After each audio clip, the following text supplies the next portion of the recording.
All right, you magical creatures. Yes, it is just me. And in the box, Mr. Grester is on his way down to Florida for his vacation with his children. But here's the breaking news. This is big breaking news. I was on the phone with Larry Melnick for about 20 minutes. Man, what a thrill that was. I feel like I'll pass on his aura to everybody during the show today. So I hope everybody had a great week. A little toasty. I think, as most of you know, I'm strengthening my mind this summer by not, and I repeat, not using the air conditioning at all. Get a little fan, and that is working just fine. We have convinced ourselves that we don't buy into the whole heat theory. We don't listen to it. So, like they used to call, like when it get cold, they call it a polar vortex. All of a sudden now, it's cold. Same thing now. Like they said, it's a heat advisory. Well, it's hot. It's not a big deal. So we use a fan and. At the appropriate time, maybe a tequila here too. Mimsy, how are you doing? Good to see you again. So on Tuesday night, I was out in Ridge, New York at the National Night Out. Suffolk County Police Department put that together. Fun event. A little toasty out there too. In fact, I think that kind of affected the crowd a little bit, but they do a fantastic job. A lot of they have all the trucks there, the fire trucks and the police vehicles and everything, unique stuff. They have one of those ancient big suckers they've got in the boats and all those kinds of stuff. So it's a lot of fun. Oh, goodness. Ira's so funny. The Canadian Health Department has issued a stinky armpit warning. No need here. Clean as a whistle. Dry. Word of the day. Oh, Dougie, you're the best. Seriously, I don't care what anybody says. Word of the day: empathy. Empathy. Everybody knows what empathy means, right? Oh God. Oh, and last weekend I was very lucky. I was with Susan Brooks. We were over in Terrytown. It was the NHL Booster Club convention. Cool event. A lot of fun. Got up and spoke there. Larry Brooks was there, Susan's brother. And Molly, that's awful. I forget Molly's name. She also writes with the Post. Very, very intelligent young girl. What am I doing here? Let me see. New picture, Tom. I was got his picture, him and I together. We were at the Ranger Islander alumni game. And boxes, handsome dude. So Larry is missing in action. So again, I had a conversation with him. Very interesting. It was a serious topic, actually. I can't tell you what it was. I'll let him, if he wants to talk about it, he can. But he was on fire, and it was pretty entertaining. He was the, I know I joke around sometimes. I say, well, he puts on the grouchy act, and he's usually just a fantastic person. Not today. He was grouchy. He's the real deal.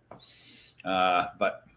I believe he kind of had reason to be grouchy. So, yes, he was not in a good mood. So the Booster Club thing was a lot of fun. So these are all obviously people that are on the Booster Club fan clubs, when we want to call them, from all the teams around the league. They were in town all week. It ended up like, I think, Friday and Saturday with more events, but they did things like go to baseball games and everything. So this is, obviously people that the team means a lot to them. So let me see here. He was coming on. So I think Larry's coming on. Do you have anything to do with his bad? Hold on, Deb. Did I have anything to do? No, I did not. I was more an intermediary. So I hope he's willing to tell a story. I don't. It's one of those things you can't tell publicly unless the person really says it's okay to. So, but if he wants to tell the story, it's pretty funny. Like to have him on the show and talking the way he was talking today with me, I think would be pretty entertaining, because he was on fire. Yeah. What else? Well, that's Michael Cosby is an intelligent human being. I'll tell you that. Looking good. Thanks, Michael Cosby. Now, I believe, yes, it is. I can see by the picture. So I don't know if you guys remember the Cosbys that used to be at the, downstairs in Madison Square Garden. That was Michael. He used to run it. We used to see him all the time. Great guy. I believe there's no more Cosbys there. No, right? Because they've got their own store. So, yeah. Interesting. You did not, Ira. I drove out to Ridge and missed Tom by 15 minutes. Took back my leader of Greg. You did not go out there. Okay, tell me what time you got there then. if you say you did, because I stayed till, well, there's a little mix up. There's supposed to be an ice rink that was set up there. And it was one of those things I think that the guys felt bad about it because it was one of those deals that I think everybody was looking at everybody else like they were going to do it and get their boards and everything. Nobody got the board. So there was really no purpose. Oh, okay. Then if you got there at 7:30, yeah, because I left. Yeah, it's probably right around there. I hate that. I'm sorry, Ira. I jumped all over you. I said you were not telling the truth. I apologize. It was a fun event, though. It was good. Again, it's a national night out for people who aren't familiar. I think it's kind of their bond, the people, public with the police and the fire department. So, yes, Barry, it's become part of now. What I think what we're going to do, if I'm going to do, she couldn't do it. A lovely person who works at the Greenwich Library follows us. She's asked me to put on some presentations for the people in Greenwich, particularly older people who are being told by doctors that, they're getting 50, 60 years old, the body's just going to fall apart. So I'm going to speak primarily, but not limited to, about getting healthier using technology. And she called me up and she first mentioned it to me. I was like, I don't really know if I use that much, but then I think about it and I use a lot. So she's a very creative woman. And if I'm on alone again, she couldn't do it this week. She may come on and be my subconscious. So she wouldn't be on it. She'd just be asking questions, like she'd be talking like I was the subconscious. So that could be pretty interesting, getting inside my head. Hold on. Let me see here. We have a little conflicting business. So Ira got there at 7:30. The party ended at 7. I see. So Chris, thank you very much. Crack reporter. Ira was not telling the truth. I had they did have Carvel there. I know that. So I did not eat that. I had 2 burgers with no bun.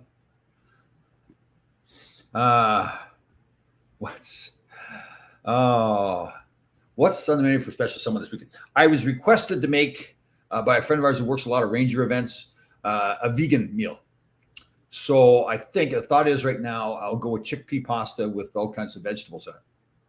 Chickpea pasta is a vegetable. That's my opinion. So that's what we're probably. I think that's this time. That's when we go with. I may go over to H Mart. I haven't been to H Mart in a while. I got all fired up about making sushi, and then I had like sushi every day for 3 weeks. Not that bad, but so I got to get a little sick of it. I want to get back there again and get the sushi. And the reason I mentioned H Mart is they've got tons of good vegetables. Their produce section is huge. Kind of intimidating, actually, too. Let me see here, Barry. What have you got to say here? The photo of you with Ira, is that really you alongside him, or did you just? Yes, it was just a cutout. It was a cutout. I would never. So I'd never get my picture taken with Ira. I would never allow something like that to happen. Okay, let me see here. Chris is making fresh garden tomato sauce. Excellent. I like that idea. Yeah, get people to send in their meals that they make, so I can post those during the week too. Who got you? Susan Brooks is asking a question here. The great Susan Brooks. Susan got up and spoke at the event too. Man, it's like she was a public speaker. Good job. And thank you very much. They made a donation to my charity of choice, which is the Warrior for Life Club Fund, which is down in Virginia Beach. Help, obviously, veterans. So thank you very much for that. Who got me interested in cooking? So when I first got divorced many years ago, that's right, there was a couple of divorces. So the first one, my sons were very young, and I didn't know how to cook at all. So I would have hamburger helper one night when they were with me and tuna noodle the next. Maybe we'd go to Boston Market, something like that. So we would sit and watch Emerald and all those other cooking shows, the 3 of us together. It was actually kind of cool for us to do it together. So the boys learned how to cook as well. And actually, they're very good cooks now. So that's where it all started. But I'd say it really evolved more when I started the True Good Life, where I wanted to do more healthy food. And then I think it evolved even more during the pandemic because I was home cooking more now. Like I make pretty much all my own stuff. As you know, I do like to imbibe, a little bit, go outside and have a little tequila once in a while. And I have like fruit juice. So instead of buying the fruit juices that have a lot more sugar in it, I go get fresh squeeze. I have a juice squeezer and I go get grapefruits and lemons and limes and squeeze ourselves, make our own ketchup, make our own hummus, make our own salsa. So love cooking now. And I think it's once you learn how to cook more too, now you try different things, different recipes. So let me see here. Tom, you turned on, hold on, let's see what we got here. Tom, you turned me on the pesto hummus at Costco. They got great. Ira, you can't be doing this all the time, right? The power of the mind. You can't be saying this about yourself all the time, right? We're going to turn you around into Mr. Positive. Like you're going to be Mr. Fitness. You're going to start telling yourself that instead of talking about all the M&Ms you eat. Barry, have you ever cooked with rhubarb? I make a glaze of someone. Oh, interesting. I have never cooked with rhubarb. My mother used to make rhubarb pie. We had rhubarb that was growing on the farm. She would make rhubarb pie. I don't think I liked it that much. But good though. That sounds pretty good. That's interesting, Barry. It was our pleasure. Your time and gracious. Thank you very much, Susan. It was a good time. They were, the fact that I was a former player and I was telling all these old stories and everything, they were getting a kick out of it. And they get a lot of good questions. Again, Molly, Susan, can you tell me Molly's last name? That's awful. Molly and Susan's brother, Larry Brooks got up and spoke. And I forgot that Larry had made the Hall of Fame too, which is very impressive. And he speaks very well. And again, I'd forgotten that he worked on radio for a while. He had some really good stories. He talked, I thought one thing that I thought was really interesting. Larry, and I say this is total credit to him, he doesn't pull any punches. And he's same way with everybody. He doesn't matter who it is, he'll go after him. Molly Walker. Thank you, Rich Isaac, for telling me that. I apologize, Molly. So Larry, he has a kind of part of his code is that if he's going to go after somebody at any time in the paper, like say they're not playing well or whatever it is, whatever the case is, he makes sure that even if he is not due to go into the rink the next day, like if he's the day off, he goes into the rink because he feels it's his duty to be there and let the player confront him if he wants to confront him. And I think you think about it, it's a pretty smart thing, right? If you make it look like, okay, I'm only going to do it on the nights or the times when I'm not working the next day, it kind of makes you look like you don't have any credibility. You're not going to face the music. So he goes in, and I believe that with Larry too. He's excellent. I told a story, and I've told it before, where hold on a second here. I wish we had a Costco where I live. And everyone goes, yeah. You want me to deliver it to you? Actually, they're doing most of the people in Costco now at certain times, especially early in the morning, are these guys that are these personal shoppers that are going in. They've got the big carts. I'm going to get some battles with them too. They leave the carts in the middle of the aisle like they own the place now. And I own the place. Yeah. Let me see here. Jack has got a question. Paul says, can the Rangers afford him? My quick answer without researching that is no. I don't think they've got the room in the cap to do it. I think they've got a couple $1 million left on the cap, and you want to try to leave some flexibility going into the season. You have injuries and stuff that happens. So I don't think he, as far as a player, it would be interesting. So yeah. Up in blue seats. Molly, was really impressive too. Tell you can tell she's very dedicated to what she's doing. She's very intelligent, thoughtful. She's interested. She, like hockey players, are really known for being very bland in their answers, right? And she got into talking about how, I can't remember who was her favorite one as far as a quote. I think it was Ryan Reeves was the favorite one as far as a quote. And, because most guys would just give her the canned answers. Guys don't want to get themselves in trouble at all. But Reeves, I guess, has got a pretty good personality. What's up with Tyler Mott? Has he signed? You know what? I don't know that. I do not know. I haven't seen that. I do see that it's arbitration season, as is the case in most years. Most of the arbitration cases settle before they get to arbitration. But I mentioned that because the guy in New Jersey just signed a pretty big contract. New York Rangers need to focus on Vela. Well, that is part of it. When you talk about signing a player like Stastny, the issue for the Rangers now is that, particularly because of last year and the great young lineup that they have, they're considered a contender again. So there's a certain level of expectation, which can maybe be a little unfair because, again, listen, only 4 teams get to the semifinals, right? So, and there's some really good hockey teams now. Should the Rangers get back there? Absolutely. But, Carolina beefed up a little bit in their lineup. Tampa's still good. Florida's gotten better. There's a lot of good teams out there. So, hold on a second here. Any encouraging words for frustrated Flyers fans? I'm not expecting much this season. No, there's no. I don't know what is going on. And I hate when I have to be like this, because I know Chuck Fletcher a little bit, the general manager, and he's a good man. But to be honest with you, I just don't know. The word I'm hearing is that they feel like they're still a contender. I don't think they're anywhere close to being a contender. Supposedly there's a lot of noise that they were going after Johnny Gaudreau and told people they were going to do stuff. Not only didn't they get him, they're not doing anything. And maybe Kadri is still out there. Maybe he doesn't want to go there. They certainly don't have the cap space. They'd have to trade people. They keep mentioning Rambinzak is the guy that would get traded, but they haven't traded him, so there's no cap space to do anything. And again, I like Tortorella as a guy that comes into a team like that, who's kind of been in a little bit of a malaise the last couple of years, and he'll turn around. So having Tortorella there will make them a better team, but that team just still isn't that good. And again, with Chuck Fletcher, he hires Gilles awful AV, whatever his name was, that was here at the Rangers. Totally different coach than Tortorella. So it almost makes you look like he didn't know what he was doing when he hired AV.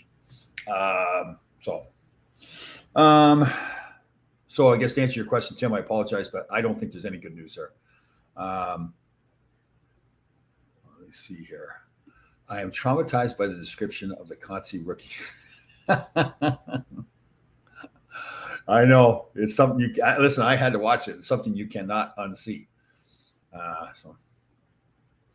Who we got here? The post-game interviews will be fun. Yeah, actually, that's where I wanted to talk about with Larry Brooks. I had heard a rumor that everybody's seen on YouTube and everything, the confrontations between Larry Brooks and I'll come right back to that, Barry. The confrontations between Larry Brooks and John Tortorella. I'd heard the rumor that they were actually good friends. And so I asked in front of everybody when Larry got up there, I asked him, I said, I'd heard the rumor that you were good friends. He said, yeah, not even close. He's pretty funny the way he answered it too. He did say that they've, even after they had their confrontations, they did sit down and have like man-to-man discussions. That's the thing about Larry, that he spent some time with him. I think I knew it already, but when I spent some time with him, listened to him talk, you can tell, listen, he's got no problem going after anybody. And then once it's done, if they have a problem, he's right there. Let's talk it out. Like apparently he would talk to Tortorella and say, listen, people aren't laughing with us, they're laughing against us. We're losing our credibility when we do that kind of stuff. And he took as much blame or credit for the how it went down. So he was good. Okay. Have you ever been invited to go to a training camp to talk to the rookies about life expected? No, I haven't. And I'd love to do that. I just feel like even now, and I was asked that question at the Booster Club convention, what advice would I have for players now? Now, again, the game has changed so much, right? They about conditioning and health and fitness and all that. They know a lot more than we did when we started. But the one thing I would say to players, listen, I'm very proud. I played in the NHL for 11 years. I was captain, assistant captain, all those things, player, awards. So I was very proud of my career, all that kind of stuff. But looking back at it, I still think I could have got more out of my career. You go through ups and downs during the season and during your career. You come in, you're all excited to play the first few years, and then you kind of maybe take it a little bit for granted, and then you realize, geez, I'm not going to play forever. Then you get going again. If I could do it again, knowing the things I know now, and even the things I know more about, like conditioning now, obviously, but that's more because it's just times are different.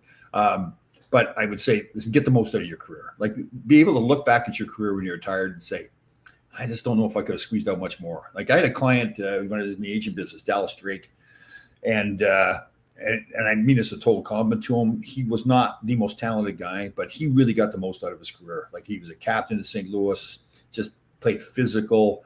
Won a Stanley Cup when he went back to Detroit at the end of his career. I look back at him and I go, wow, he really got a lot out of it. So, let me see here. Well, Torts and coach, he is that kind of guy. He's got a certain shelf life. But if I'm a team in Philadelphia's situation where it looks like they're dead, like somehow they lost their identity, and it happened here with the Rangers. Tom Rainey was here. Tom Rainey's a great hockey man, but I didn't think he's that great of a motivator for the guys here. Tortorella came in and changed the culture of the team here at the Rangers, and I think he'll do the same thing. But then he'll also rub people the wrong way so much, and not all free agents want to play for Tortorella. So in some ways he hurts you after a while and rubs everybody the wrong way. But and he doesn't change. He's honest about who he is. Coaches that way, makes no bones about it. So he ends up getting fired after a while. But then if you're another team that's looking to turn things around, he's a great guy to hire because he'll come in and He'll organize things. There'll be clear definition of what your roles are, how we're going to play. You don't do it, you don't play. There's just so he's a guy I'd hire again if I needed that. So, let me see here. Let me see. Your son lift back in the day was strong, Nicky Bubba. Huh. Well, thank you for the compliment, first of all. I'm in better shape than I was when I played. Yeah. I would say Bubba was more working out strong, like as far as lifting weights. Nicky, although he was from Staten Island, he was a farm boy. He had like the farm boy strength, which it's, I don't know if you guys are familiar with that. Like a farm boy strength is not necessarily the guy that can go in the gym and bench the most weight. But like just to try to wrestle with him or something, he's just strong as an ox. So there's two different kinds of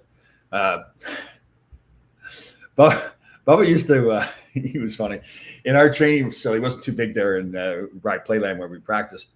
He would strip down just his underwear and work out before the mirror with working with the weights.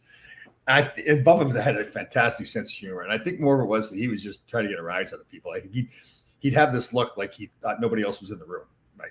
And everybody's walking by the shower. Some guys were totally intimidated by it. Bubba had a fantastic sense of humor. I'll tell you, he did stuff like that to just kind of like make people think like, is this guy nuts or what?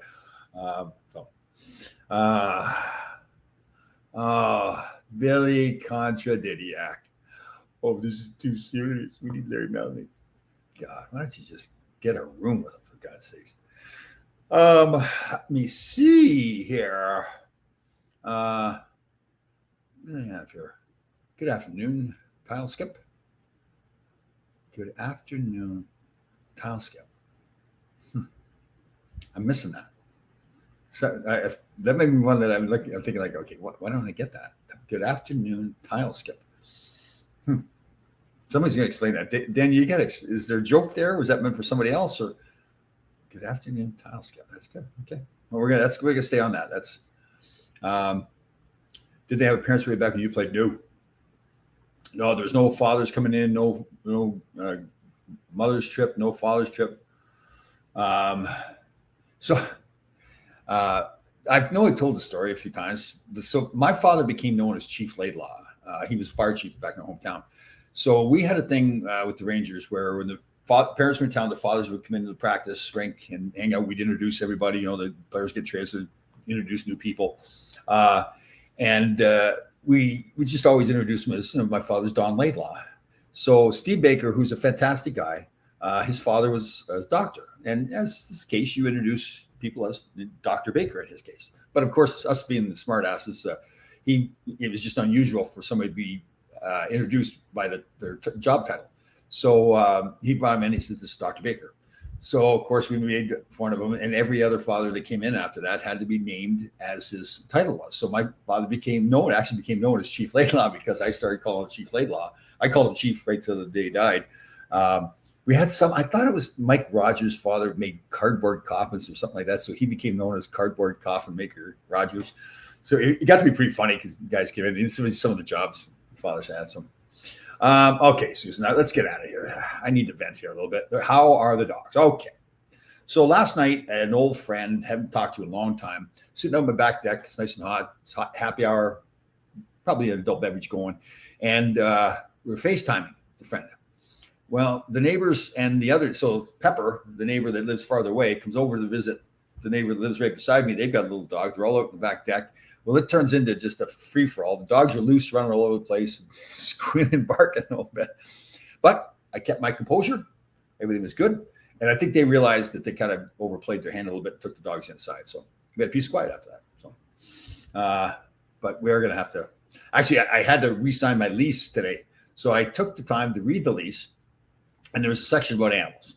And it does clearly say the dogs, their animals are not supposed to interfere with other residents. Or interfere, I think was the words they use. And that you're not supposed to tie up the dog to any fixed thing out in public areas, which Pepper's parents do. So I guess the question is, do I bring it up and say, listen, it's in the lease, you're violating the lease? Or do I just say, you know what, it's not a big deal? I'm looking for advice. I really am. I'm conflicted on this one. Let's see here. Oh, So the tile one, sorry, that was 40 strikes. I just didn't do it right. Yeah. I'd like to think what you were trying to say, though. You got to find out what you're trying to say. All right. Speaking of Strong and Nicky, I used to love his turnbuckle move, grabbing a guy by the neck and saying, Nicky was something else, to tell you. And I've watched some of his old fights. He had one, I think it was Ben Wilson there in Philadelphia. They're standing there sparring. Nicky's got the old spot. Ben Wilson didn't know what to do. I know that he was trying to do the same thing, but that was his thing. He knew how to do that. And then Nicky popped him a couple of times. It was good. All right. Ira's, geez, can't get rid of him today. What's your recollection? I was going to say collection. What's your recollection of the 1981 Rangers playoff game brawl? That's classic. So that was way back when they ranked the teams 1 through 16 for the playoff teams. There's only 21 teams in the league at that time. I think LA was third, so that would make us the 16th, 14th overall. So they're obviously favored. They got the Triple Crown line with Marcel Dion, Charlie Simmer, and Dave Taylor. So we went in there and we had a big, tough team. Barry Beck, Chris Katsopoulos, Eddie Hospodar, even Dukes was a good fighter. A lot of guys. I think Eddie Johnson was still there. Don Maloney would take care of himself. I don't think we ever sat down and said, okay, we're going to beat the crap out of these guys. But it just turned into that. There was a little set two. People saw it with Barry Beck and Rick Chartraw. And Bubba hit one on the left, just dropped him too. He's bleeding and everything. So that kind of started it. And then at the end of the period, all the teams are on the ice. And Eddie Hospodar, he knows how to stir the pot pretty good. He squared up. People thought it was me at first, but it was Eddie. He squared up with Marcel Dion, went after him. So everybody's on the ice, and Eddie starts giving it to Marcel Dion. Now, Marcel Dion was a tough little guy, too. He could fight. And then it just turned into a brawl. I don't know how long it went. And one of the classics, talking about Nicky, too, was one of our guys, I think it was Hospodar, was pinned over against the boards by the LA bench. And one of their undressed players, the guy who was in his street clothes, was on the bench and grabbed Eddie from behind to hold on to him. I don't know what he was thinking about. And all of a sudden you see this guy, I think Nicky had a white suit on or something like that. This white suit come flying through and grabbed the guy and just ragdolled him. He's throwing him all over the place. It was hilarious. And it was good to see. I think JD was with him too, but JD didn't have a chance to do it because Nicky grabbed the guy and threw him around. But yeah, there were some good ones. Yeah. Katsi had a good fight against this Jensen guy. Gave it to him pretty good. I think Katsi actually hurt his hand in the fight, but really gave it to him pretty good.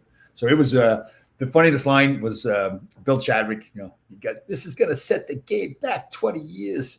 He says, "Yeah, I can see." Because it was a brawl. It went on forever. It was kind of like one of those ones like it's never going to end. And there was some good scraps too. There's a couple times I think somebody was getting double teamed, and Don Maloney comes flying through the air, just pile drives the guy. There's some pretty good stuff going on. It was good. Let me see. Okay. All right. Thank you very much, Daniel. I just enjoyed the show, the Tile Show. We're going to call it the Tile Show. Remember, we call it the Tile Show from now on, and just for Daniel. Oh, yeah. Got to see Jensen. Let me see here.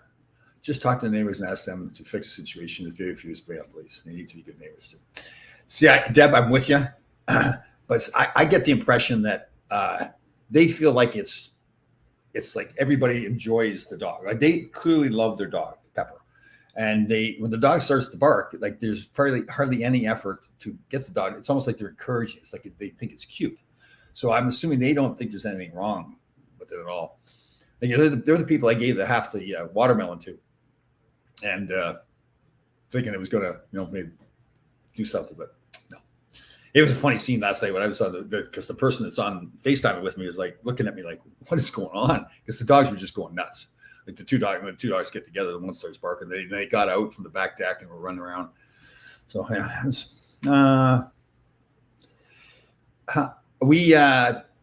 I had Darren Leach on a podcast. We didn't do a cooking show, but he's a very good cook.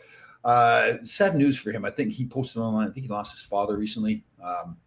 So he's a good guy too.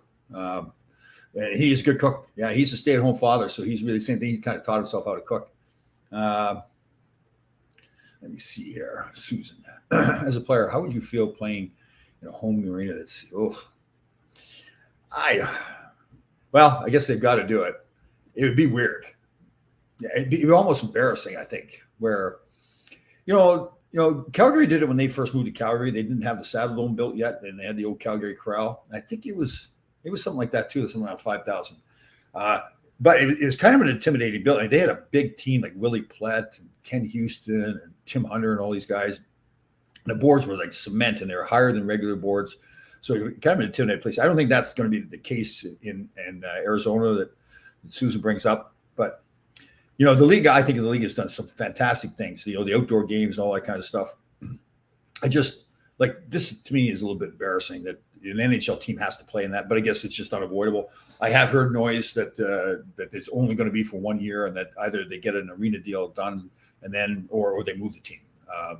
They haven't come out and said that because the league does everything they can to try to not move teams. And, that market hasn't been good. It was a good market when they had the arena downtown.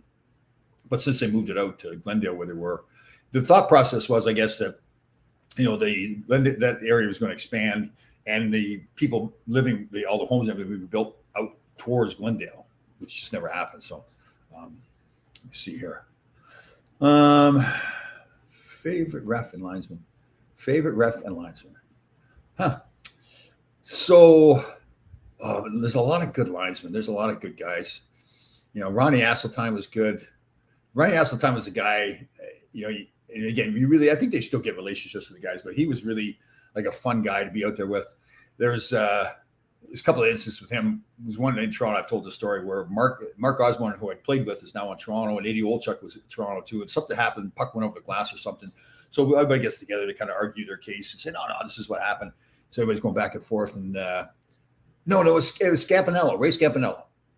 And he stops everybody. He goes, Tommy, what happened? So I tell him what happened. Obviously, it's slanted in our favor. He goes, listen, Tommy doesn't lie. That's just the way it is. Let's go.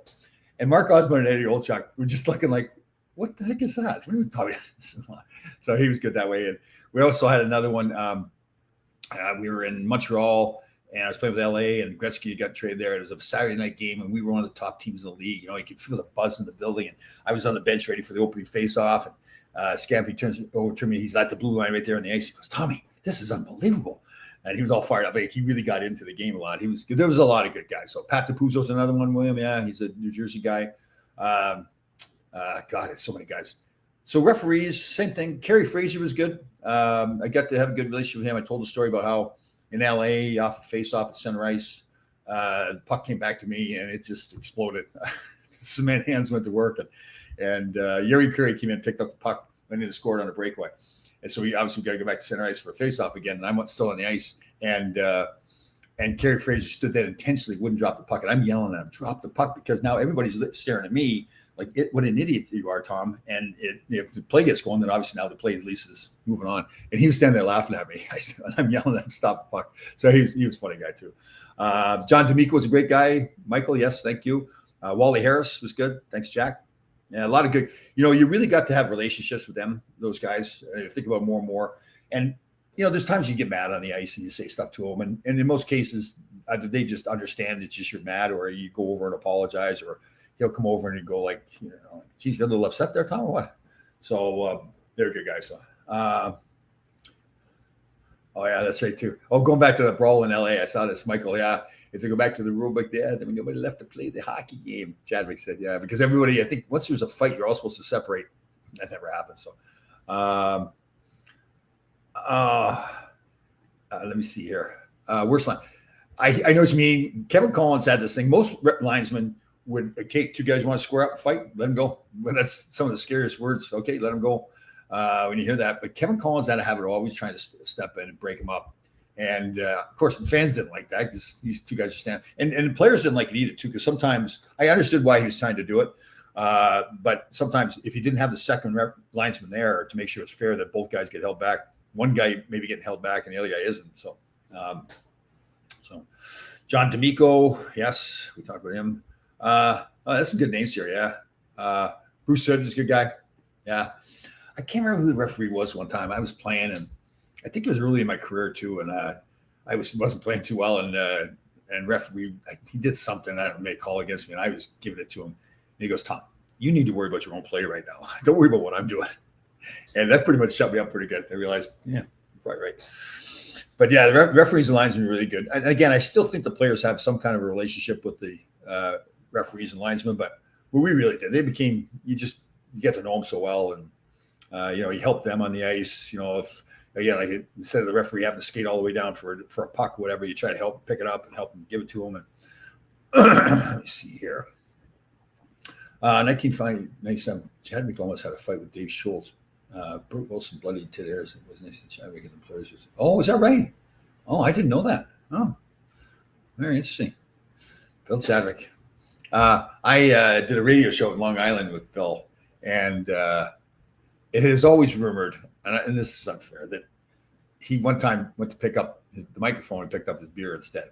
That's just what kind of the story is. So he liked this, but everybody did back then. So we were on the show. It was out in Islander country, and some guy called in with a question and asked, being a smart ass, like, what's it like to shower with Ron Duguay?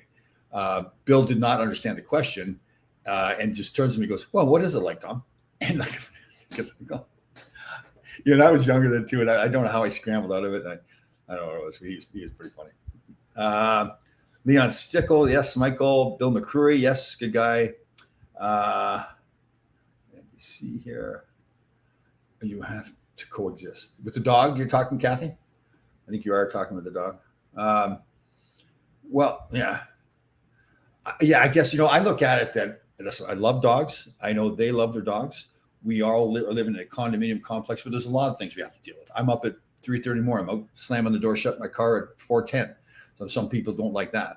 Yeah, so I think it's just more like my neighbor right beside me has a little dog too that barks, but she really tries her best to keep the dog quiet and has even apologized to me for the dog. The other Pepper's family kind of, I almost feel like encourages this, like they think it's cute. So I guess that's where I am from. But again, you know what? Then I say, you know what? It's dogs. It's not a big deal. Just turn the music up. Well, that's what I end up doing too. I get my little Google thing and I turn the country music up. But the problem is then I'm probably aggravating somebody else with my country music. So there's a very nice couple that has a young daughter living next door. And I'm thinking, okay, so now they get the dogs barking, the music playing, and they're very sweet people. They mind their own business. Yes. Billy Harris, referees and linesmen. 2. Okay. Play and also I'm going to rather have those days off to rest. Oh. I don't know. I mean, I think it's one of those things that you maybe get one chance to play in the All-Star game. I've told the story. I was on the All-Star ballot one year and weirded me out. Like I was like, what? I'm on the All-Star ballot? That's not right. And looking back at it, I shouldn't have thought that way at all. I should, well, yeah, I've worked hard enough. I deserve to be a candidate to be an All-Star. And I think if I had that kind of career where you just maybe have one shot of being on it, you'd want to be on it. But for the guys that are constantly being on the, I think that they kind of feel like that's a responsibility to the game and to the league as well. Because the league really uses that. They have a lot of sponsors that come to that. And again, that's now with the 50-50 split in revenue, you know, you're not just doing it for the owners and put money in their pocket. You're doing it for the big pool of money that's out there that gets split between the players and owners. So, and again, those star players, you know, the more salary cap goes up, the more they get paid. So does everybody else get paid that much more money too. But so again, if it's a one-time thing, if I was playing all the time, there'd be part of me that says, I would like the time off. But I think the guys have a good time too. And it's an honor to do it. You know, it's like and again, the guys that are always there, it's like they're recognized as some of the best players that ever played. So let me see here. Future Hall of Famer, Tim Peel, one of the best. I don't think Tim Peel's getting in the Hall of Fame, brother. I think you're joking. Great guy, though.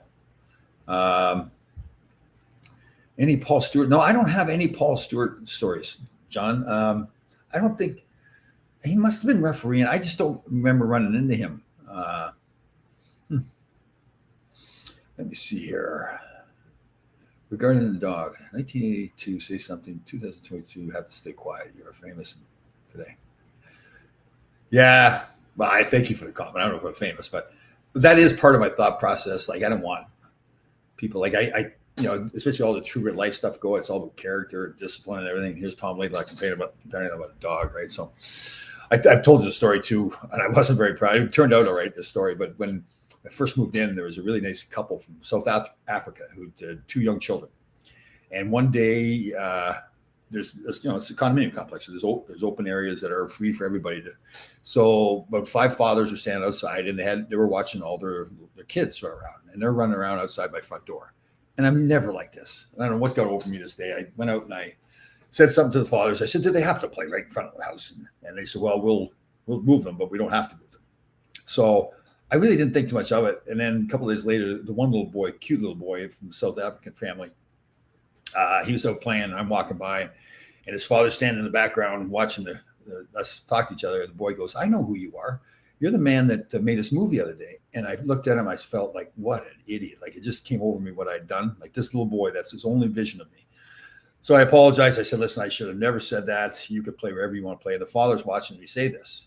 And now he thinks that I'm the most fantastic person in the world. First of all, I never should have said what I said. I saw the mother more after that, and she was just like, "Oh, we just love you. You're just fantastic." And I'm thinking, "Oh God, that's great." Here I am just saying stuff about these kids. So I'm happy I apologize, but it's just funny the way it turned out. So let me see.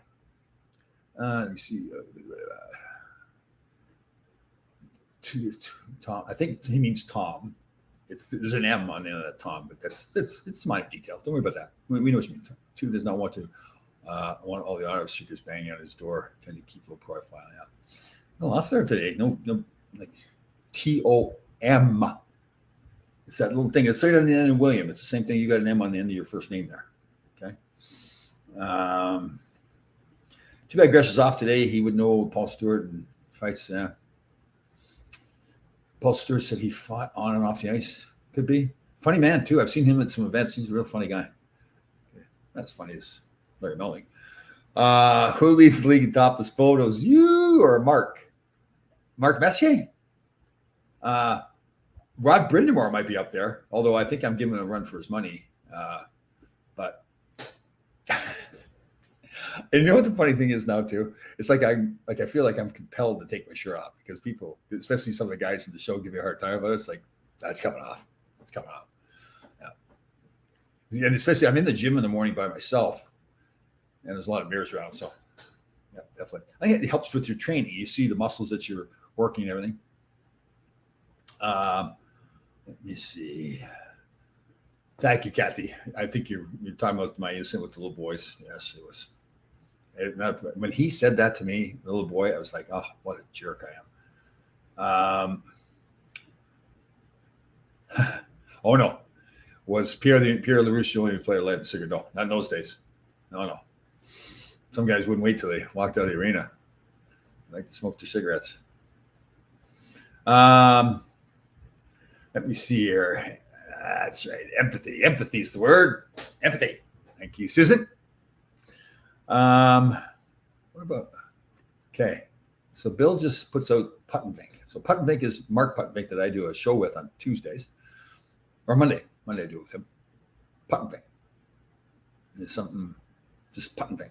He just felt like saying Putt and Vink. You know what? He probably turned to his wife and said Putt and Vink. Huh, I understand. Some people, I do some things myself. Let's see here. Tom, back to Costco. My late dad used to go to Costco for the free food. Oh God, I'm addicted to Costco. Costco, and that's not H Mart. I still like H Mart, but I don't know what it is about Costco. Yeah, I know everybody there now too. Like all the workers and everything like that. High five me. Yeah, that's funny. Who's a real piece of work as an opponent who became a great teammate? Not named Larry Melnick. There'd be a few because I got traded out to LA. So Larry Playfair, for example, was a scary man. He big, man, he could fight, and he knew how to intimidate too. The way he looked and the whole bit. And when you get to play with him out in LA, sweetest guy in the world. Seriously, just an unbelievable person, great teammate, funny guy, real practical joker. The other guy, maybe in a different way, Marty Mcsorley. So I had a pretty good scrap against Marty when he first came in the league, and he couldn't play a lick. Yeah, he had to fight all the time. So now they knew I would fight him every game we played after that. He'd go, Laidlaw, let's go. Laidlaw, let's go. And but to his credit, he continued to work on his game and get better and better. So by the time I played with him in LA, like he was a player, and what a difference! Because seriously, he couldn't skate when he first came in. He was not good at all, but you could tell he wanted to play. He knew he had to fight all the time, and he did. But I mean, his work ethic and the way he improved, he didn't want to settle for just being a player in the league. And even when he got better, he still continued to fight too. Like he could have probably not fought as much, but he still did. So, let me see. Did you have family back in Brampton, and did you ever get back here? Murray, how you doing? Do you have family back in Brampton, Ontario, where I grew up? And do you ever get back here? No. My parents have passed now, but they moved up to Owen Sound. My sister is over in parts unknown. That's one of those family stories maybe we'll get to someday. So nobody's in Brampton. Nope. Actually, somebody had sent me a picture of our old house, Brampton, where I grew up. Pretty cool seeing that. So, let me see here. Marty Mcsorley, Jim Miller. Oh, neither one of those guys ever quit. That's the problem. Like, and Marty said this about himself too. So I'm not saying this is negative to him. There's some guys that just throw bombs and can knock you out and hurt you. Marty wasn't like that. He just would never quit, though. I mean, there's tapes of him fighting or videos of him fighting. Bob Probert, for example, just went on forever, and he could have gone on longer. And that's the way what I fought it too. Is like, I mean, I did okay at first, but he just kept going and going, and thank God the linesman jumped in. But Jay Miller's the same way. Take on anybody, go forever. Those guys, Darren Langdon was like that too, where they actually got better in the second half of a fight. And that was a tough thing to do. Like, you get mad, you snap a little bit, you get in the fight, and then usually the linesman jump in, it's over with. Those guys, they just kept going and going. So how's the book coming? Great question. Thanks, Susan. So for a long time now, I've been talking about this book coming out next month. Part of what's gone on with the book is that I've been very fortunate. There's just always things going on, experience of having adventures and stuff. So, even like dancing in front of 18,000 people at Madison Square Garden. So we're always adding, and I'm learning new things all the time too, having people like Jackie Long on, learning about hypnosis and all these things. So we're just always adding to the book. Writer and I had a call the other day too. We said, listen, we got to finish this thing up. I love the fact that we keep adding things to it, but it's just, we've got to get it done. So I'm hoping in the next couple of months it's done. So let me see here. You guys went at it a lot. Yeah. Yes. Let me see here. Tom, my underrated talent guy was Walt Podubny. No, I wouldn't argue with that at all. We lost Walt a few years ago too. Unfortunately, he's no longer with us. But yeah, he's a skilled player. Yeah, he probably, as I think about it, you're right. Really skilled player. Like, he was one of those guys that sometimes the underrated guys are the guys that just those hard working, gritty guys. And he worked hard, but he was really a skilled offensive player. Yeah, that's a good point. Got a very intelligent guy too. He had a hard time in life later on. I have two siblings in parts unknown too. I know what you mean. I won't get into details about it, but it's funny because you see sometimes when family members are, like, particularly mothers and fathers are passing away, some of the siblings or cousins and everything, you start getting into confrontations about money and all that, and you're watching other people do it, and you're going, what are they thinking about, And then when you get caught in that trap too, it's an unfortunate thing. So, but we move forward. Let me think here. Was there a pro coach that you wished you played for but didn't get a chance to play for? Great question. Wow, that's a really good question. As far as like when I played, I would say Pat Quinn would be a guy. It seemed like everybody just loved him. That he was that big old Irishman that had played the game, and seemed like, okay, if you go out and work hard for him, he's going to take care of you. He's just that. He's going to take care of the team. He's not only is he your coach and your boss and everything, but he's really good. I think thinking back about him. Obviously, it's no secret. I think Gerard Gallant now I'd love to play for, but there's other guys, Craig Berube, Rod Brindamore, those kind of guys, former players that really are like motivators and want in this, and they love skill players and all that, but they want that character, culture, team. But it's a great question. Maybe I can think about other guys, but Pat Quinn was the guy that comes to mind. There was a coach I had when I first got to LA that didn't end up coaching long, who I really liked too, Mike Murphy. He'd been a player, coached just a year when I got traded at the end of the year, and then I can't remember what happened to him. I think he must have got fired. Now he works for the NHL. Really good guy too, really knowledgeable about the game. But yes. 3/4 of the book on Stratton. Oh, let me see your spelling there. The double question mark. Why do you go double question mark? Like you're really questioning. It means like it's a really questioning. Like if you just do one question mark, isn't that sufficient? Like it's a question. It's clear. You have to do a second question mark. It's like to make sure you know it's a question, or you just don't survive that. But no, it's not about Survivor, Bill. Awesome. Can't wait to read it. Thank you, Kevin. I'm pretty happy with the book. I want it to be like a real motivating thing so everybody could learn a lesson from each chapter. It really made me, I've told the story before about trying out for the Canadian Olympic team. That story is in there. And I never would have told that story before. I was embarrassed by that. But I realized, I'm saying to people, listen, you're going to make mistakes in life. And it was actually looking back at it, it was a major moment in my life. Really, it forced me to, really, like I'd made a mistake and I recovered from it. And it probably made me better in that recovery. And I think that's some of the stuff we talk about in the book, that, again, those mistakes are going to happen. Things are going to happen to you in your life, and it's how you react afterwards. And it's no secret. I think I'm using examples. And, how it's helpful. Let me see here. And am I remembering incorrectly, or back in the day, did the refs hand out double game misconduct? They could. Yep, they could. Absolutely. Yep. Yeah, it was refereed. Referees like sometimes made a point too. Like if two guys were going to get in a fight, but kind of a halfway fight, they give them 2 minutes for roughing to kind of embarrass them. So they did a lot. They did a lot of stuff like that. I had a time where there's a great video of me elbowing Craig Simpson in the head, pretty good. Kelly Kistler, tough as nails, little guy, and my man. Yeah, both those guys very similar. Right, smaller guys, wouldn't back down from anybody. Tremendous team players, worked really hard, skilled players. Yeah.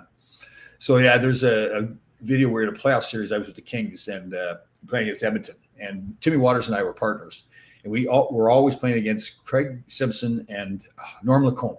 I can't remember who the centerman was, and it seemed like both they'd been told, both those guys, their job is to run Laidlaw and run Waters every chance you get. So the puck would get dumped in the corner, and they're running us, and we get a little scrum, and Tim and I both said to both of them, said, "You keep it up, and we're going to get you." And so I remember. First one was Norman Cohn went to hit Timmy running at him. Timmy ducked, submarined him, and Norman Cohn went headfirst in the boards. And then right after that, the puck came to me, and I pretended the puck was in my feet, and I couldn't do anything with it. So I got the old elbow up like this, and right when Simpson's coming in, I popped it up like that. And the reason I tell the story is there's a video of it, and the referee's standing right beside us, and he'd heard the whole confrontation. He'd witnessed everything that had gone on. He just turned his back and walked away. Said, "Well, Tommy told you he's going to do it, so he did it." So it's good. Let me see what we got here. Tom, to me, toughness is not fighting. Yes, good point. Yeah, there's different forms of toughness. Obviously, like fighters are tough guys, right? But yeah, that's a great point. So Mike Bossy would never, you'd try to hack him, never stop. He'd still keep playing his game. One of the best, is a good friend of mine now, was John Tonelli at that. He played a very physical game, but wasn't a fighter, but would never back down. In fact, you go after him, he'd come right back after you, but he wasn't going to fight. It just wasn't his thing. And he was an animal out there. Yeah. Loved him too. We're great friends now. We played together out in LA and then coached together for a year. But we do joke around because we played against each other. It was spearing and hacking and cross-checking and some funny stuff. It's like we hated each other playing against each other, but ended up being good friends. So, sorry, I had that up there. Here it is. Tom, you play with Rive. Yes, I don't know you as well, Michael, so I won't give you a hard time, but you need to work on that spelling. Okay.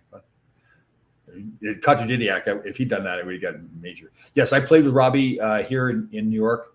Loved him. Great teammate. One of the most disciplined men I've ever seen in personal life and playing the game.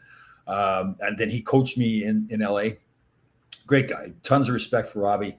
Again, talk about a guy, an underrated guy that got a lot out of his career. Robbie Fatorik, small little guy. I remember playing against him. He was in Quebec playing. Just hated him. Like, who is this little guy? He never backed down from you. Always competed. He was a leader. Again, great guy. And then even as a coach, he was my kind of coach. He wasn't Wayne Gretzky's kind of coach. Because like Robbie was about discipline. Okay, this is your 45-second shifts. You contain yourself. You got composure on the ice. that wasn't Robbie, or wasn't Wayne Gretzky's game, and that's certainly not a knock on Wayne Gretzky by any means. He was a special athlete, and he was able to, play for 3 or 4 minute shifts, and nobody ever thought it was the wrong thing, because with Wayne, you always knew that Wayne felt that he was helping the hockey team. He had something going on, so he was going to stay on longer, and that just wasn't Robbie's thing. So they butted heads.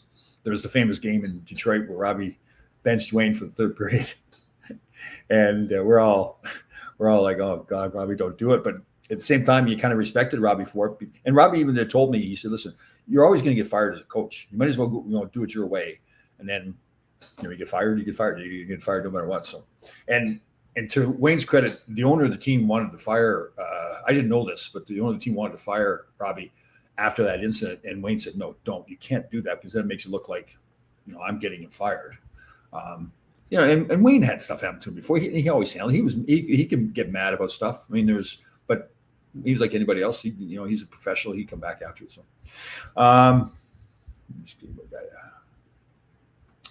Bob Gainey and Steve Shutt killed us playing. Yeah, they're good players. Really, really strong physical players. Yeah, they're good. Bob Gainey was a bull out there too. Playing against him, he was strong. He was far boy strong. He was really strong. Did you ever hate a teammate after being teammates first? Not. The answer is yes. I don't want to mention the name, and it was rare. We had a player come to us, and we couldn't see eye to eye. It was like, and I'd played for a while, so I was kind of maybe setting my ways a little bit too, and it just, it really rubbed each other the wrong way. And like I said, that hardly ever. And I don't, what, to be honest with you, I don't think I ever had that situation. Even growing up as a kid in college, because you always didn't get along with everybody, but you just, maybe just didn't spend as much time with that guy. But this the one guy just, yeah. Let me see here. Kreider is that way. He gets clobbered in front of the net. Yeah. I have tons of respect for Chris Kreider. Even before he had this great season, I know people get frustrated with him because the appearance of lack of consistency. But man, he's a professional. He works hard. He's a team player. Yes. Would you like to see him play more towards the top of his game like he did this year? Yeah. And, chances are he's not going to score, 52 like he did this year. I think it's 52. He really is like a 35-goal scorer, and that's probably what he's going to score again. And I don't think you can look at it and that's a bad year. I just think you look at it that this past season was just an exceptional year for him. Who hit me the hardest? Wow. Who hit me the hardest? You know what? I would have to say it's Bob Gainey. Bob Gainey was a man. Well, Bob Nystrom knocked me out at a time. That was, I don't know if it was the hardest hit. It was the dirtiest hit. It's funny, we're friends now too. I said this, I was on the show with Kevin Allen. I said, man, I got a lot of respect for Bob Nystrom. I had to spend the night in the hospital one night because he knocked me out. And he stops, he goes, what? You respect him? Yeah, but Gainey was just like a rock out there. And like, even when you try to hit him, he just had he had that far boy strength. He was good. But yeah, my buddy Bob Nystrom knocked me out, spent the night in the hospital. Let me see here. Who got the injured Robbie? Great in WHA. Who got? Oh, I'm sorry. I'm saying who. We got. It's my fault there. Hey, jump on me. We got the injured Robbie. Great in WHA, yes. Yeah, he was older. There's no question. So he wasn't the guy. But still, though, I'd tell you, he was one of those guys that even though, he wasn't maybe quite as effective as he had been in Quebec City, as a team player, like for building your culture and filling any role that you wanted to fill, he was still a valuable player. I get you right. He wasn't as good as maybe he was in Quebec City, but let me see here. Did you play in the OHL? And if so, no, I was drafted by the Peterborough Petes when Roger Nielsen was the coach there, and he was famous too. I remember getting drafted by him. Remember when you're a kid, you're eligible to be drafted. Teams all sending the letters wanting to know that if you're going to play junior hockey, because they actually have to send you a handwritten letter because obviously there's no emails or phones or like that or cell phones. I remember you start getting the letters and like coming in and the logos are on the side of the letter and everything like that. That was big time. So I've been drafted by Peterborough. The year I was drafted by Peterborough, my junior B team, we won the All-Ontario Junior B Championship. So I got tons of exposure. It really helped me. I was a second-round pick, I think, by Peterborough. Went to training camp the next year. And to be honest with you, I just was not ready to be away from home. I was just like, still that immature, player wise, is probably good enough to make the team. But I'd never been away from home, while I was about. So I went back and played another year junior, right? One more year junior, I think, and then junior B, and then I get scholarship to go to Northern Michigan University. Let me see here. Who we got? Toughest Ranger, pound for pound, George McPhee. Pound for pound, absolutely, no question. He's one of the toughest hockey players I've ever seen, pound for pound. Like I've told so many stories about him, but he was like, you look at him and then you watch his fights, like against Rick Tocchet and all these guys, Eddie Hospodar, like bigger guys are bigger men than him, and he's just like, how the heck do you do it? Obviously, it's a lot of heart too. He was tough. Could take a punch and give a punch. Tom, in 1980, Roger wrote in preseason told us you were a killer fighter. We were expecting another Bubba. Well, thanks, Jack. What, was I that bad? What? Yeah, I did come in with quite the reputation. I broke the stick over my head in college and all that kinds of stuff. And when you get to the NHL too, part of it is, I fought my first year a few times, showed people you could fight, but then you realize once you get here, like you kind of got to make a decision. So you showed you can fight, not afraid of fighting, no problem at all. Let's go. But if you're going to be a fighter in the league, it's like every night you got to prepare yourself. And you talk to the guys that were fighters after their careers, and they'll admit, in most cases, Chris Nyland didn't feel the same way, but in most cases, probably like 95% of the time, the guys go, I hated it. And it's not necessarily the fighting. It was more like leading up to it. Like the night before, you're thinking, you're sleeping, okay, I got to fight this guy. I got to fight that guy. You got to be ready. So it really, like for me, I found it really got me off my game too, because you're concentrating on the fights now and who you got to fight next. So, I showed I could fight. And then when Herbie came in, he really didn't want me fighting that much. He wanted me playing. He wanted me to play a certain role. That guy was up in the ice all the time and killing penalties and doing that. So thank you for the left-handed compliment there, Jack. I'm just kidding.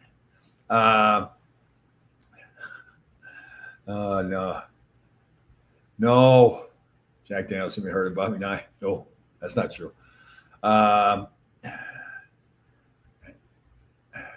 Ex-wife always hits hard. Certainly in the wallet. That is for sure. Especially the first one. Oh my God, vicious. But yeah, it's money, right? That's why people say now, like, you ever get mad because you don't make the money that players are making now? And I go, I get divorced twice, so I only would have got a quarter of it. So, oh God. No, I didn't play, Jack. I didn't play for John Ferguson. I've heard a lot of good stories, but Chris Nyland. So I think people know we had him on our show a couple months ago. Great guy. Fought through a lot of his demons and everything. He's more the kind of guy, like he was nasty out there. He would do stuff just to nothing be going on, and he'd spear you in the back of the leg or something like that. And he was tough, but he wasn't the toughest, but he would fight everybody. But he even talked about himself. He started trouble out there. But there's a guy, that got a lot of his career though too, and I mean that as a compliment to him when I say that. Let me see here. I know time you deck Greg as an example, but the little fighting. I love Nicky, but he really fought in here. I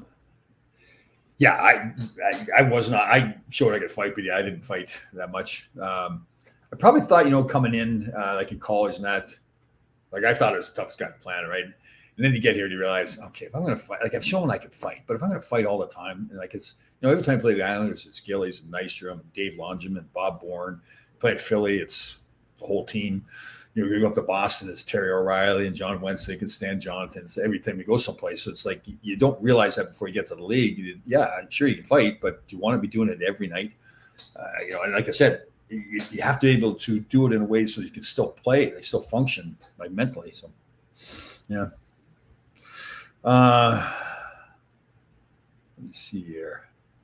What do we got going here? Of all the reality shows to be on, why Survivor? The Jerry Bruckheimer, I believe I got this correct. He's a big hockey fan. I think he actually was part of the Seattle team. He owns a piece of Big Brother, Amazing Race, and Survivor. I believe that's the story. He approached the league about getting some older players on Amazing Race. But it had to be two guys who were kind of friends, same age. So they came to me knowing I was doing all this fitness stuff and True Grit Life and everything, and said, would you want to be on? They went to other players too, it wasn't just me. And I said, well, let me look around. And I said this publicly and I shouldn't have, but I was asked afterwards, why didn't you go on? I said, well, most of my friends are batting out of shape, so they couldn't go on the show. So ended up couldn't find anybody that fit the bill to go on Amazing Race.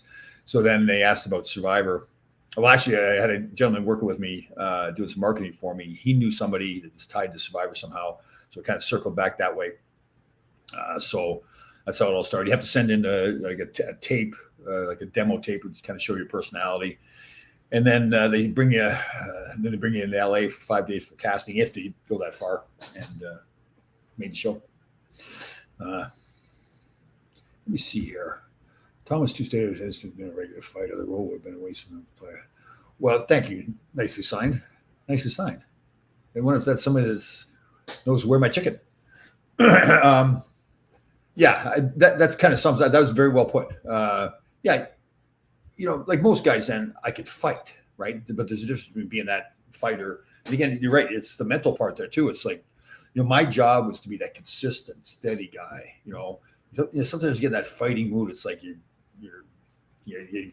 wound up because you got to fight some guy. Like I had to calm myself down before games, not get myself jacked up. Like guys like John Tonelli that I spoke about, he would sit and get himself just wired. Like his job was to just go, go, go. Mine was the opposite. I had to stop, slow down, be able to read the play, make decisions, and be under control. And that kind of goes again, like that whole, if you're fighting all the time. Again, listen, it's important to stick up for your teammates. And like I said, it's important to come into the league and show people that you can fight. I had a couple of good scraps. I had a good scrap in a rookie game against Hector Marini and gave it to him pretty good.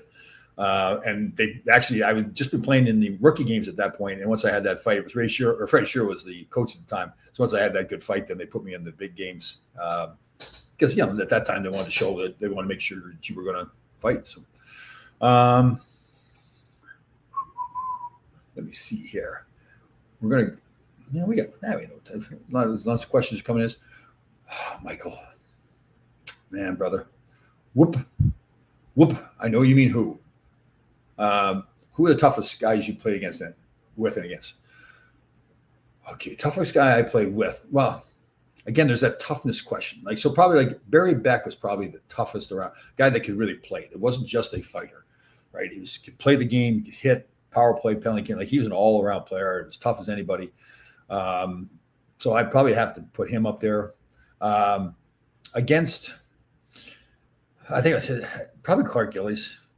There's other guys like there's Dave Smith. There's a lot of tough guys, like tough fighters. But as far as being a tough guy and still being able to play, like he can intimidate you, I go Clarky. And I think part of a little prejudice too because we got to be friends later on in life. So, all right. Let me see. I think that's a pretty good comparison. Dave Lomachin, yeah. He could fight and play, block shots, and there's what you learn too is especially not with all coaches, but especially like with a Herbie, there's a role for everybody, right? Everybody has a role. Like some guys are going to fight more, some guys can do a little bit of fighting and be defensive players. If you're like a top 4 defenseman. You're more your 5th or 6th defensemen are going to be fighters because maybe they're not getting as much ice time. Those kinds of things. Coaches are all different, but like with Herb in particular, at an important time in my career, like Freddie Shure obviously liked me because he started my career, and I thank him. We lost him too, but I thank him for getting me started in the National Hockey League, and he was great to me as well. Showed trust in me, played me. Craig Patrick did later on when Fred got fired halfway through the year, and then when Herb came in for 4 years. I was one of his boys. It was a perfect fit. I fit a role that he wanted on the team. And he was very specific with that.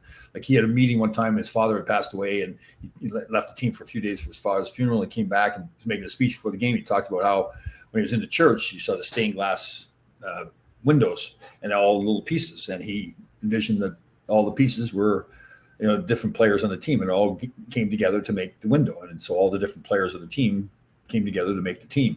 Some people laugh thinking, Herb, you're at your father's funeral. You're working about that. But that's just Herb was. Herb was, I'm sure he loved his father to death and was very attentive to the funeral, but he was always thinking about the game of hockey and the team too. So, yeah. Oh God. So that was my second game in the NHL. And that was a good example where I had to show that I was tough enough to play in the National Hockey League. So I'd had some scraps in preseason. I fought Ray Neufeld, was a big player for Hartford, Hector Marini, a couple other scraps too. So I, showed everybody I could fight. First game was famous first game up in Boston, shot the puck in my own net. And I hadn't been told yet to get a place to stay, signifying that I'd made the team. So go and play 2 nights, or next night we're playing in Toronto. And Freddie Shiro had told myself, Chris Katsopoulos, and Eddie Hospodar that we're not playing the first 5 minutes of each period or each game, and we're not playing the last 5 minutes of each game. And he says, I'm not telling you to fight. I said, well, what do you guys think you can do to help the team? So obviously he wanted us fighting. So I get butt-ended by Robert Picard right in front of our bench in Toronto, night after I shot the puck in my own net. And I remember thinking to myself, I can't let this happen. And I've worked my whole life to get to the NHL, shot the puck in my own net last night. And now I get butt-ended right in front of our bench, and I can't let it happen. So I stood up and just suckered him. I didn't give him a chance, knocked him out right at center ice. And right after the game, they told me to get a place to stay, that I'd made the team. So my poor parents, my poor mother was there. She was devastated, like her little boy acted like that. My father obviously was proud as a peacock, right? He loved it. So guys, they got here. Craig Packer's not adverse to fighting like Herbie was. Yeah, and again, I don't want to say that Herbie was against fighting. My role, he wanted me on the ice like a steady defenseman, like being under control. Again, he wanted me to stick up for my teammates and everything. So he wasn't against fighting necessarily, although it wasn't part of his strategy like other coaches. Some coaches like a Mike Keenan or whatever, it was part of their strategy, the fighting. But yeah, it wasn't. But Craig, Craig had no problem with it. Yeah, he was coaching us when we had that big brawl against LA. So, all right, everybody, we're going to wrap it up. What do we got? One more. I want to make sure I get everybody's questions there. I heard a story Anderson left the ice during the Kings brawl. No. I don't believe that's true. I've never heard that. I don't think that's true. He might have gotten hurt and left, but I never heard that. And Anders, I don't think we do. If it's a insinuation that he was scared or whatever, I don't think that was Anders at all. Let me see here. I never forget that first game at Boston '80. Red Allison had a great game. Shane, Mike Allison had a fantastic training camp. Him and I, we're rookies together. We both had good training camps. Both made the team. I think with me, I don't know if I was expected to make. I don't think I was really expected to make the team. I think that's kind of the same with Mike. But both had good camps. Mike was a heck of a player, a great teammate too. I played with him here in New York and in Los Angeles as well. One of my favorite teammates ever. Great competitor. There's an underrated guy. Like I think the expectation was that he was going to be more of a goal scorer. We had him on the show, and he made it sound like he was kind of disappointed in himself with his career, that he thought he'd be more of a goal scorer. I didn't look at it that way at all. Yes, maybe we thought he'd be more of a goal scorer, but he was just a great team player and good penalty killer and all that kind of stuff. So, all right, guys, listen, great show. The rumor is Larry Melnick will be back next week with Flocky Hockey. That is the rumor. So everybody have a great week. Everybody stay cool. We'll see you next week.